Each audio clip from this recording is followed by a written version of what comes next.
Celebrate good times, come on. Okay, so maybe I don't have hope as a singer, but there is a party going on over here at the Second Phase podcast. We are celebrating that I reached 11,000 unique downloads in the first year of the show.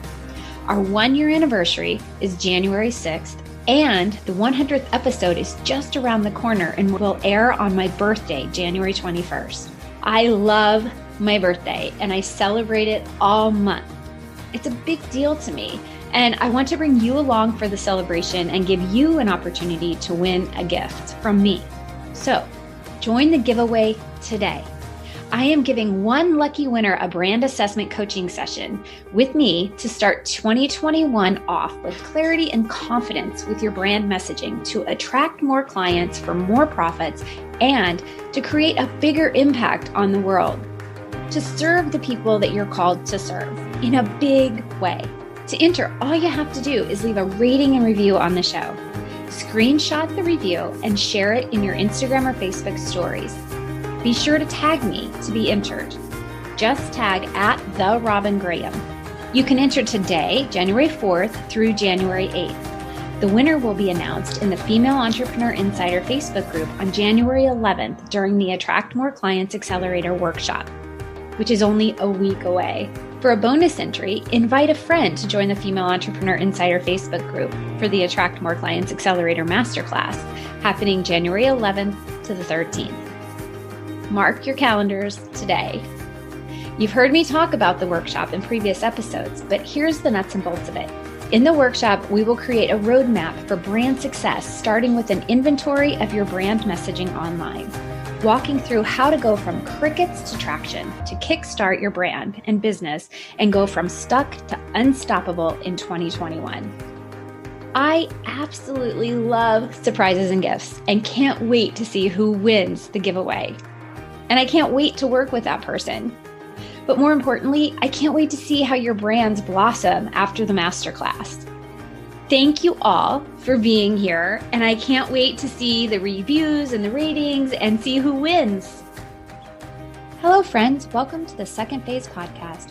I'm Robin Graham, your host, and a brand marketing strategist and photographer passionate about helping women connect and grow their audience and get more clients. I am so excited you are here with me today to chat all about branding, personal development, and life overall in this second phase.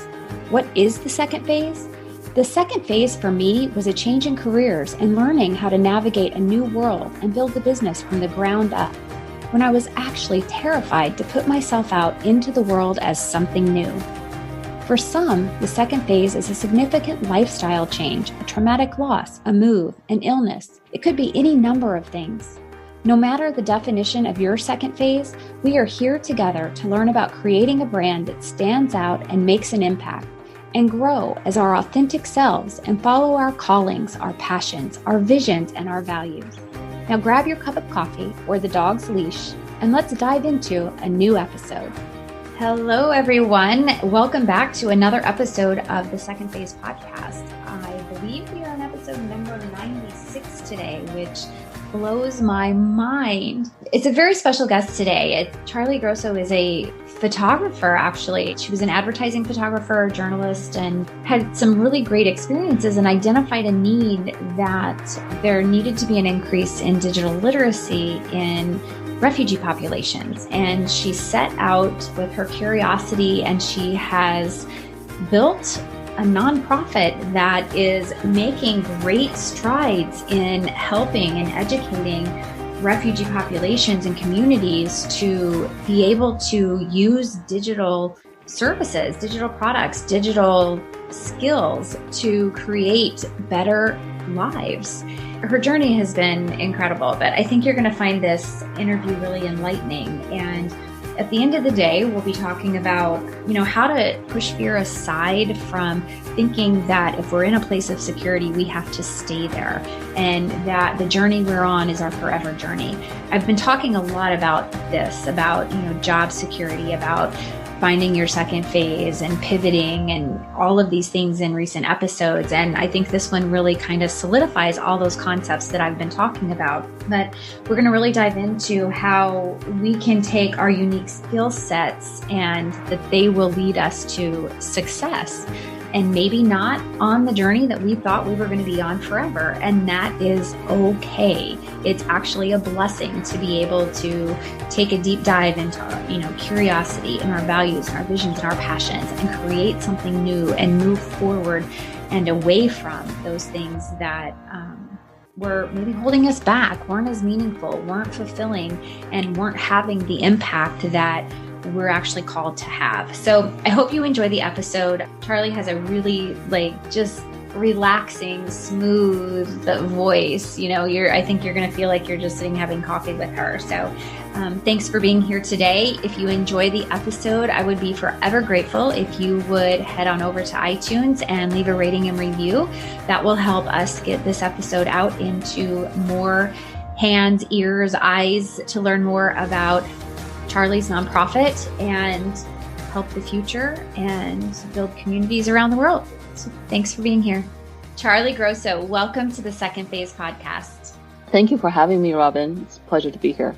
I am very excited to introduce you to my audience. So you're doing some phenomenal work, and your work now is in an area that most of us here in the States probably haven't thought a lot about and haven't thought a lot about serving this population. And I think it's going to be really remarkable to have this conversation with you, not to mention the fact that we both have this common thread of photography, totally different elements of photography, but we have that. And I think whenever people have some sort of root connection in terms of life experiences, being work or relationships or whatever, the conversations just flow naturally. So I think this is going to be really fun. So with all of that said, I would love to have you tell the listeners a little bit about you, your journey from your first phase as a photographer to where you are now in this impactful work that you're doing. Thank you, Robin. So I started my career when I was 20 years old as a photographer. I got my first advertising job as 22. Before that, I guess I was honing my craft and just testing my sea legs out, doing headshots for my fellow college classmates. I went to University of Southern California majoring in theater. So there was kind of this built-in audience for me to test this business idea that I essentially had, or this passion I had, that I was like, oh, maybe I can turn it into a livelihood. I spent my 20s being an advertising photographer in Los Angeles, fashion, celebrity, luxury goods, and then a creative director. That kind of wrapped itself up in 2008. A little bit of force majeure, market crashed, and there was no work for advertising photographers. And I was doing a lot of documentary work prior to 2008, just as a thing for myself. I did this long-term documentary project about food markets across the world. The project started in probably 2004.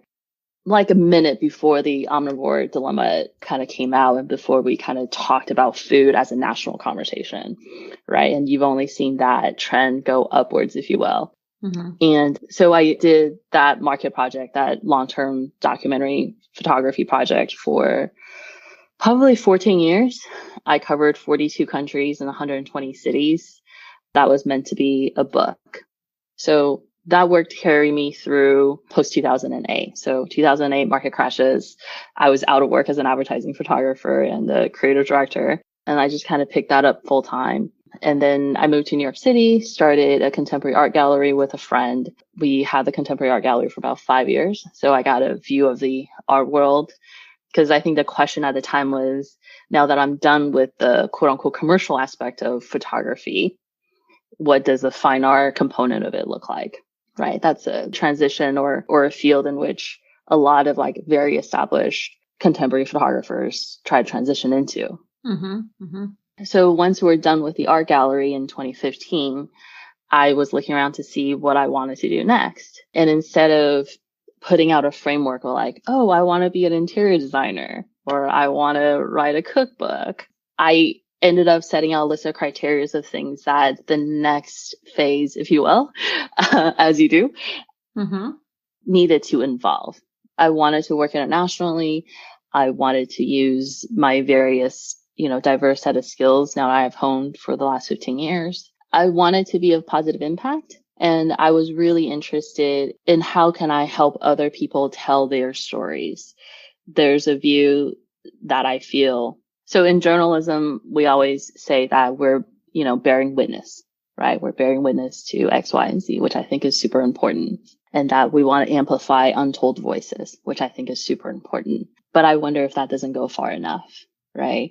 Because there's no true objectivity as a creator, right? No matter what kind of creator you are, as a journalist, as a photographer, and then that being compounded by the natural inclination of the media outfit that is picking up your pieces, right? And then there's the hand of the editor. So I think there's so many layers removed from that original story and from the person whose story you felt compelled to witness and to amplify, right?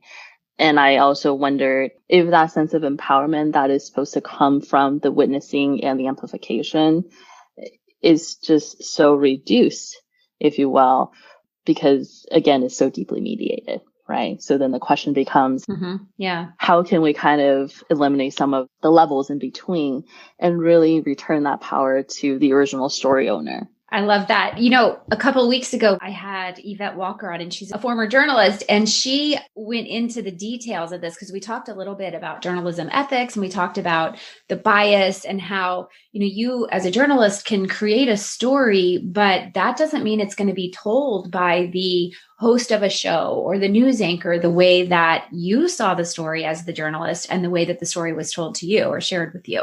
So I think it's fascinating that you're saying all of this, because since that interview, and I mean, really in the past, 5-10 years, when, the media has had so much more of a slant on the decisions that we're making, or an influence on the decisions we're making and our opinions and everything else, it's really interesting to see those layers kind of being peeled back. So I'm glad you're speaking to this. So, and being 42, having grown up with the internet, right? In a very there was a life before internet, right? And then there's a life after internet way. I still believe in that initial promise, right? That seems A, we've forgotten it by now, and B, deeply perverted, right? That the internet is the biggest democratizing forces of all. And so then that became, then what we're really talking about is a set of skills, right? Because what I have is a set of skills. A set of skills as a storyteller, whether it be in written words or performative or documentary or photography or, any kind of visual. Like, it's a set of skills. That's a set of skills that can be taught. So these were kind of the things I was interested in. These were the checklists, if you will, like the next phase needed to include. Robin, never did I think it was going to be an educational nonprofit. That was just not the framework I had in my head. But that was what it came out to be, right? Because once I started investigating the refugee crisis and I moved abroad for about a year, I lived in Istanbul just to get a little bit closer to talk to families in communities and to really understand what the community needs are. The boxes were starting to get checked one by one. And the formulation of Hello Future, my nonprofit, and the work that we do checks all those boxes that I set out, in the beginning, right? So, and it became this container that held it all, which I could have never imagined in the first place. It was a really interesting way to kind of backwards mapping to it, if you will, in some regard, to this next phase. Yeah. It's something that I say all the time. It's really important for us to align our core values to whatever we're doing. And so to look at, and, I use it when I'm coaching with, how to really find your niche or find that next phase, what it is that you're meant to be doing. And when we align our values, our visions, and our passions, which is exactly what you did, and then incorporate into that our skill sets, it becomes very, I think, powerful to unfold what it is we're meant to be doing. You can find it when you really look at and try to align those things. So let's talk a second about, so you basically left New York, you left any security you knew, and you moved abroad to start this project. So there had to have been money involved, and there had to have been fear involved to give up this security, something that you knew, a place you were comfortable with and had a steady income, to pick up and move to discover, can I make this project become a reality?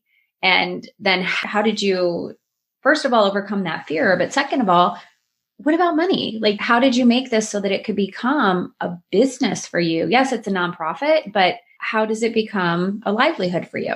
Well, Hello Future currently is not my livelihood. I I opted to not pay myself in these last 5 years because I wanted to prove that our thesis is true, right? That our programs work. So every dollar we raise has gone back out into the field in testing our program, in iterating our program, and paying our staff. I have basically been a career freelancer for 22 years. I've never been somebody else's employee. I've always been on my own payroll.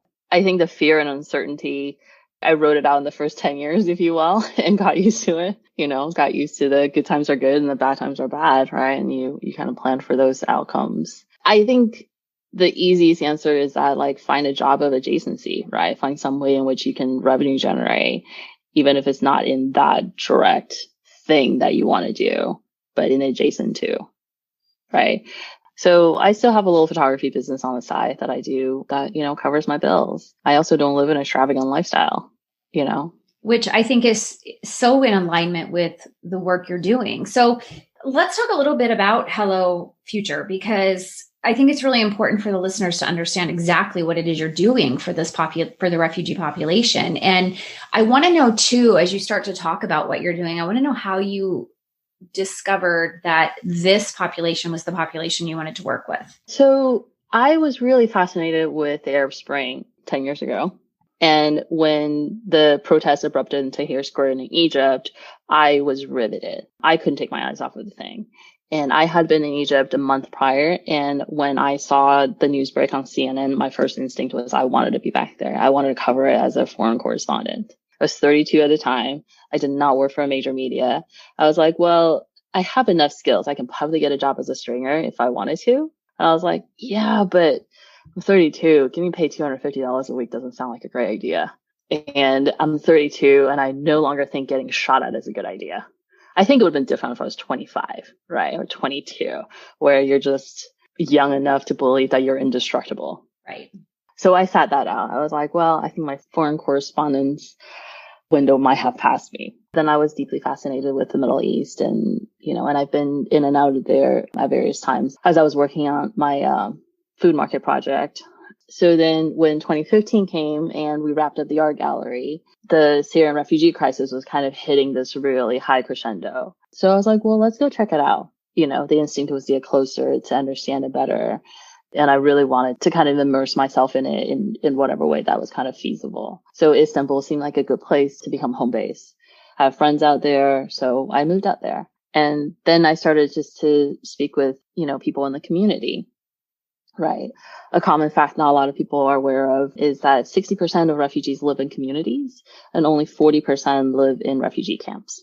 So I started speaking with families that were living in communities and then I was also really curious about their relationship to the internet. What is that relationship?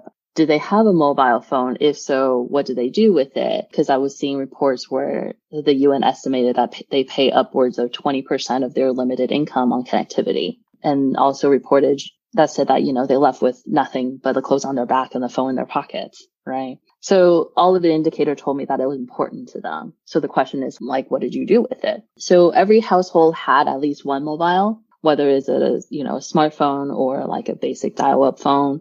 That's just a socioeconomics thing. And the answer was overwhelmingly the same. They were on Facebook, they were on Instagram, they were on WhatsApp. It was the principal communication tool for them to both receive news from abroad, from home, just to know what's going on, and to stay in touch with their families. The curious thing is that those three platforms were their entire view of the internet. Nothing else, just those three things, right? So they lived in this like kind of siloed garden, if you will. It's like back in 1985 when you only had 3 TV channels to watch. Yeah. Right. Instead of the unlimited choices that exist today. And the families always wanted to talk to me about their children's education and how concerned they are. And I would ask them, I was like, have you ever thought about looking for like, games and videos that can help your kids learn online? And again, the answer was really uniform. They're like, what? They've never performed a Google search. It never occurred to them to perform a Google search. And that's when I realized you don't know what you don't know. right? If you weren't habituated with the idea that the internet holds everything you could possibly want to know, all you had to do is look for it, you wouldn't know to go look for it, right? Yeah. So, and this extended to the teenagers as well, this kind of digital illiteracy, if you will. And, my 15-year-old kid asking me, like, how do you Google? I'm like, what do you mean you don't understand how to Google? They're like, I don't know how to Google. But these aren't illiterate teenagers, right? Like, they've had a good education in Syria. Syria's literacy rate, traditional literacy rate, was 86% before the war. Wow. United States is 86%. Right. Right. So you're not talking about a place where the population itself was uneducated. Right. Yeah. You've got an educated population. You would think they would know these simple things that we use every single day and take for granted. 100%. And then it extended to things like email, right? Most people didn't have email or didn't know how to use email. Most people didn't understand how to, do Microsoft Word or Google Doc, as its current form, right? And I remember, my first job or, part-time jobs, like you would put on your application, like skills, Microsoft Word, right? Excel, PowerPoint. Yeah. Those are hireable skills.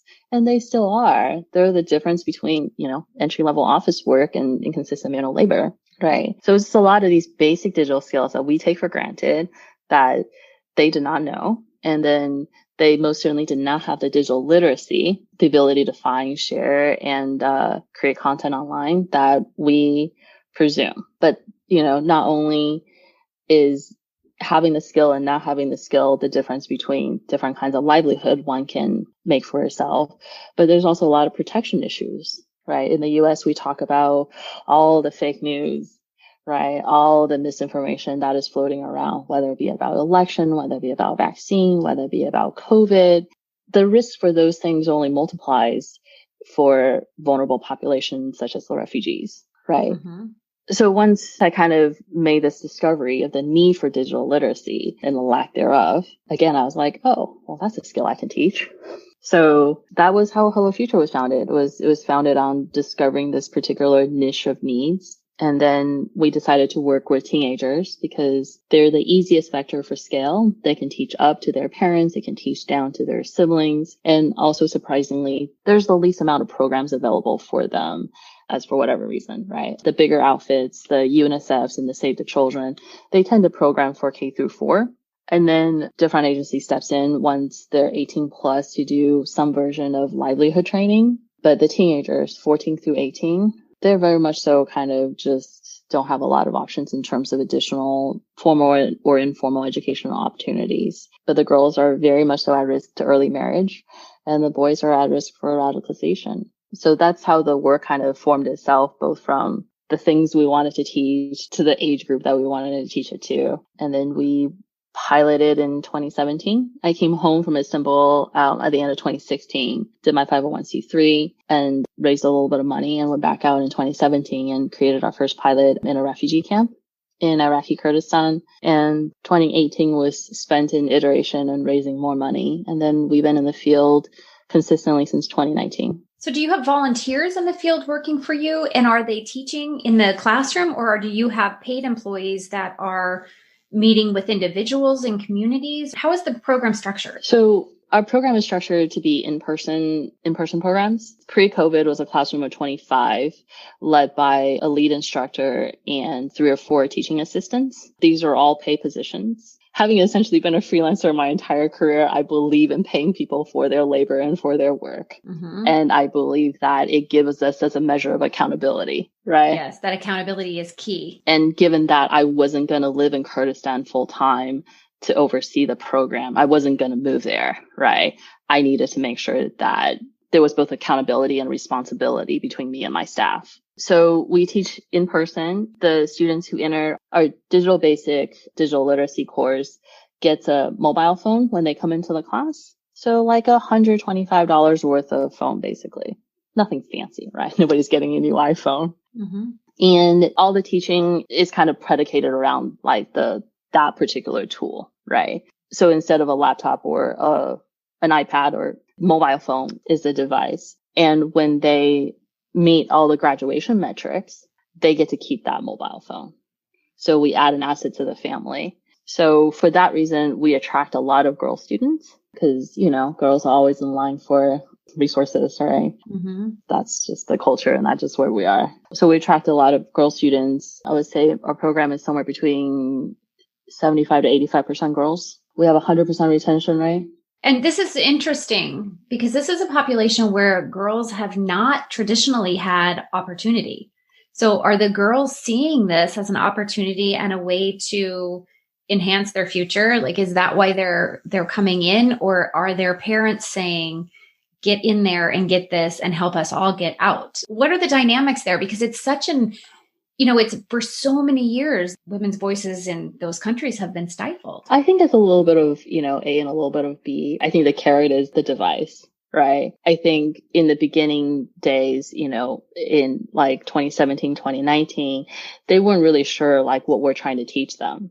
Even now, the having to explain digital literacy to a potential funder who are not familiar with it, it's a 5-minute, explanation. Right. Mm-hmm, mm-hmm. It's a lot of existing biases that I have to overcome. So I don't think the kids knew exactly what was happening, like what they're expected to learn. In 2018, when we post-pilot and we took all of our learnings and reiterated, we realized that a lot of what the kids need in addition to hard skills, right? Email, Google search and verification, docs and sheets and PowerPoint, is that they need development in the soft skills, in their ability to be analytical, in critical thinking, in group work, in empowerment, in self-expression. So that's why we took a year to reiterate our curriculum. So the program we have currently in the field touches on all those things. Do you have success stories to date? Like, has any of the students graduated? And what are they doing? Like, are they using these skill sets, both soft skills and technical skills, digital skills? Are they using them to enhance their future, enhance their livelihood, impact their families? So 2 of our students have secured a full scholarship to universities, which is fantastic. So our program has expanded since 2019, especially in this COVID year. We've actually been in a growth phase, surprisingly. So in one of the activities that we expanded to in 2020, they have put the skills we taught them in ways to benefit their own community. In April, when, COVID was kind of ramping up, our graduates found that there was a shortage of goods, groceries, and like basic daily supplies in their camp. And the shortage was being really stressful, of course, to all the community members. It wasn't because there was an actual shortage of supplies. It was because they're 200 kilometers from the Iranian border. So a lot of their goods came from Iran. And Iran was having a real huge flare-up of COVID cases. But due to the lack of information and the lack of education, the community and the camp residents thought that the COVID virus lived on packages and goods that shipped across the border. So they're not buying goods that came from Iran in fear of being contaminated. So our students, created a series of educational flyers and put it all over the camp to just let the community know. Right. They did their own public service announcement, if you will. Right. Well, almost an educational campaign. Absolutely. And in our latest event in November, another team, we were talking about what are the challenges to remote learning to the students. And one of them is they don't have textbooks. For whatever reason, the official formal education ministry is not distributing textbooks. So it's really difficult for the kids to learn. In addition to the lack of hardware, some families don't have internet access or the internet access is really poor. So all the learnings is becoming really challenged for them.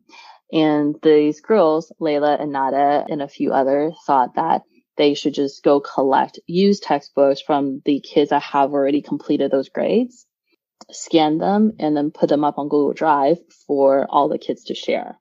Right. So this is a demonstration of digital literacy and in problem solving, and then in how they can benefit their community. And these girls are 17 years old. Yeah, that's fabulous. So when you talk about digital literacy, you're talking about just that ability to find, share, and create content online. Is it that simple, or is there more depth to it? That's the most basic definition of digital literacy, right? That's like the commonly agreed on in its like most fundamental form. I think digital literacy is more complex than that if you break down each of the individual aspects of it, right? Find, share, create. 80% of the internet is media. So I think actual digital literacy should include media literacy because that's where privacy and vulnerability stems from, if you will, right? That's a trigger point, right? And media literacy is complex. We don't look at the two things in the same breath, right? We think a teenager who can create a TikTok video can understand if the article that got shared with him is real or not, right? He or she can do some version of like source verification, right? Those are two different skills, but we can found them to be the same, right? Especially here in the US. The other thing I think that gets confounded too is hardware proficiency. Just because I can figure out how to get you to the settings in your phone quicker than you can doesn't mean that I have the critical capacity, if you will, right, to understand all the different vulnerabilities and challenges that comes with this essentially open platform where anyone can create anything. Yeah, deciphering what's real versus not real. Yeah. Which, we all struggle with that in this world. It's something that, even as adults, it's like, and there are so many things that people are creating that are meant to be funny, but you first take a look at them and you think, oh my gosh, this cannot possibly be real, but it must be real because somebody circulated it. And so you really do have to dive deep into your own psyche to analyze things before you believe them. It didn't used to be that way.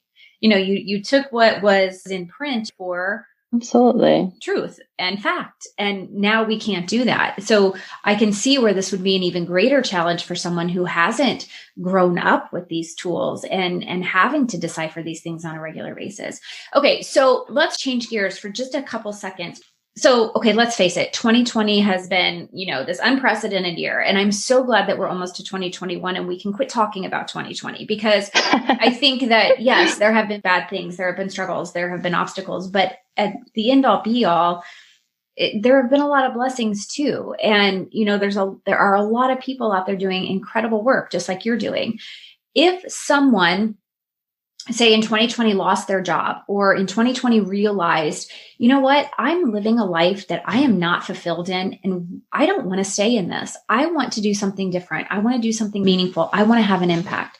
What are the first 3 to 5 things that you would tell them that they would need to do to start an initiative like what you've done with Hello Future? I think if we're talking about being at an inflection point and wanting to chase something that's just more fulfilling altogether, I would say one of the most liberating things for me is to divorce my sense of identity from what I do. For a really long time, who I am was that I'm an advertising photographer. Who I am was I was a documentary photographer. Who I am was an art gallery director here in New York City, right? I own an art gallery. I dress the part. I look the part. The things, what I'm saying? We presented that brand image, if you will. Yeah. Right. I think it can be a straitjacket at some point, right? And we've heard this from other influencers and people who really bank on their brand, right? I can't say this because it's not within brand alliance. I can't do that because it's not good for my brand, right? It's a straitjacket that doesn't allow us to experiment. I've been in sessions with people where they're like, what's your blue sky scenario? Is it that Hello Future is an organization with, $5 million in revenue by X year, or that you have impacted, X many lives, or that, as Scott Harrison says, for Charity Water, he wants to eradicate the water crisis, right? He wants to make sure everybody has safe drinking water worldwide, right? I think those big, audacious statements are so alluring, right? I fall for them all the time. I think they're great marketing speak, right? I'm like, yes, that's a great idea. But for me personally, they have always felt like a hollow metrics. The question I ask myself these days is, what is my ideal day and what can I do to have as many of those as possible? I'm looking to be free. It doesn't mean that I don't want to work, because I really do enjoy working, but I want to feel like I'm in charge of my day. I'm in charge of my time. And I don't think I need to have an X net worth, if you will, in order to create those days.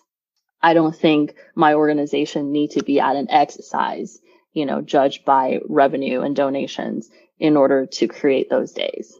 5 years in, I know without a doubt that Hello Future is making an impact on the ground. I see it in our kids all the time.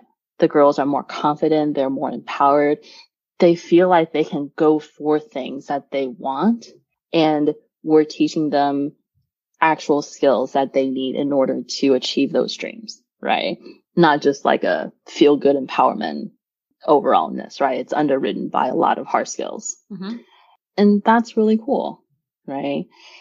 I know that in nonprofit work, funders like to measure impact as in, the beneficiaries were on this particular trajectory and you, the nonprofit, entered at X point and thereby their trajectory changed for good. Mm-hmm. It's a silver bullet solution. It's a very linear progress line in how we look at outcome. I understand why that's alluring too, but I think that ignores the complexity in which life exists in. I love to say that their lives will ultimately be made better. I can say in the short term of what we see in them, they absolutely do. But how their outcomes will fare in 30 years, I don't know. I also never thought I would be in the nonprofit business either. Right. Yeah, you make a good point. I mean, it's really hard to speculate almost. Like you can set goals, but there are so many human, situations or experiences that can shift and alter the trajectory. So you can't necessarily put that into play every single time. Okay. So if they are a person who has done all these things and they've been working for all these years and they were starting to feel as though their purpose was expiring in that realm, and they have the financial backing to be able to shift and do something, to follow their passion or to align with what they feel would be more meaningful. I think you've given a good set of comments / your criteria that can influence someone to look at something like, okay, well, what is my end goal? What would be important for me to produce at the end of this journey? How can I impact lives so that we can see either their trajectory change or an impact in quality of life or opportunity? So I think those are really, really great things to look at. And then as far as the actual action items that you would take, so you came back from your trip after exploring this. Obviously, you had to research. You had to do a lot of soul diving, deep diving into yourself to see what was going to be the right fit for you and where your skill sets were the most needed, which I think is very important too. What population can you impact? And then you came back, you set up the 501c3, which that makes it legit. That's the only way you can actually raise money, right? And then from there, I'm guessing you sought out your team. Yeah, we didn't look for in-country staff until 2017 when we went back for our pilot. But, we started consulting experts on what curriculum design looks like, what a good curriculum would be, right? Because that was kind of the first task, right? I had to go make the thing before we can go teach the thing.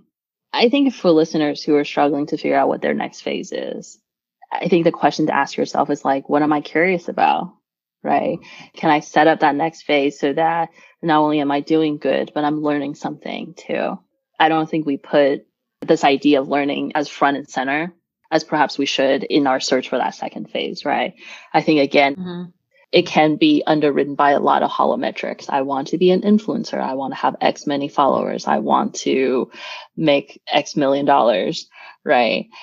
I'm not saying that they're not worthwhile goals, but I also think we've heard a lot of interviews from very accomplished people who have achieved those things and found that it did not provide as much meaning as they hoped it would. Mm-hmm. Yeah, you're right. And I think that sense of curiosity goes, well, and I think we could even say curiosity is a value. It's a core value. Where does that fit into play with your entire life? And I think you and I are both very curious people. I think that creative side of us lends us to be probably more curious than others sometimes. Yeah. It is fascinating, but I think that's a really important statement, is to be curious, because there's so many opportunities out there. And especially, I think, we talked a tiny bit about, that fear of moving from a place of security to finding and identifying that new thing. And you're not going to find anything if you're not willing to let the fear subside or push the fear aside and then put that curiosity into play. So I think that's really important. And I love how you said that it's been very liberating to divorce your sense of identity. And I think so many times we have this vision of ourselves and, other people have this vision of us, and it's really hard to break free from that. So I love that we've had this conversation because I love the work you're doing. I think it's so important to educate other populations and other communities and grow that sense of worldly community. And you're doing that through Hello Future. And I think it's a huge blessing to them that they're now going to have opportunities they wouldn't have had previously. We could talk for hours and hours and hours as to, how you landed in the actual physical place and community that you landed in and how, each individual student is doing and their families. We could talk forever because I have so many questions. It's like curiosity in me, but we do have to wrap up. So what I would love to do is have you just leave the listeners with ways that they can help you impact the youth of other countries and help them become more digitally literate, and what we can do to support you, as well as how can they find you and learn more about your organization and tap into, your brilliance and what you're doing. Thank you, Robin. You can find more about our work at Hello Future at hellofuture.io. Donations are always welcome since we are a nonprofit organization and our entire work is supported by generous donors and listeners like you. We're structuring out various lightweight mentorship opportunities as well for people who wants to be a little bit more involved. The information is forthcoming, but you can always drop me a line at charlie@hellofuture.io. I can write you back and tell you a little bit more in detail. You can find more about myself and my work at charliegrosso.com, CharlieGrosso.com.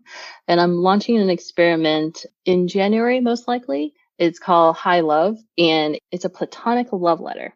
There's lots of thinking that went behind it. It'll be a fun experiment, and I hope you'll join me on that journey as well. You can find out more about that on my site.